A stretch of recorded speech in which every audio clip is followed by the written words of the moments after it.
कि नरेंद्र मोदी जी हर संकट में संकट मोचक की भूमिका में उभर करके सामने आए हैं। और संकट में संकट मोचक की भूमिका में जो नरेंद्र मोदी जी हैं कोई आज नहीं है। चाहे भुज का भूकंप रहा हो, चाहे कोरोना का कहर रहा हो, चाहे उनके प्रति राजनीतिक असहिष्णुता और स्पृश्यता का माहौल रहा हो, इन तमाम तरह के जो दौरों को दरकिनार करते हुए भारत की सुरक्षा, भारत के लोगों की समृद्धि और सम्मान को सुनिश्चित करते हुए बिना रुके हुए, बिना थके हुए आगे बढ़ रहे हैं। और इसीलिए मैं कहता हूं कि वही हकदार हैं किनारों के जो बदलने बहावधारों के। तो इस पूरी दुनिया में जो एक संकट और कंटक का दौर है, उसमें नरेंद्र मोदी जी ने की जो संवेदनशील और राष्ट्रीय हितों के प्रति समर्पित सोच रही है, उसका नतीजा और उसका परिणाम आज दिखाई पड़ रहा है।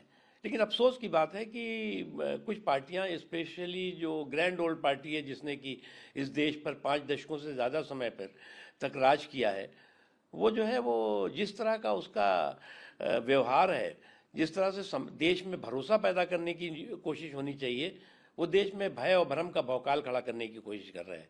देश में कॉन्फिडेंस पैदा करने की कोशिश होनी चाहिए, उसमें जो है वो कन्फ्यूज़न क्रिएट करने की कोशिश कर रहे हैं। ये मुझे लगता है कि इनके हित में कतई नहीं है। और आज जो है वो देश इस बात से पूरी तरह से संतुष्ट है, सुनिश्चित है कि देश जो है वो सुरक्षित हाथों में है।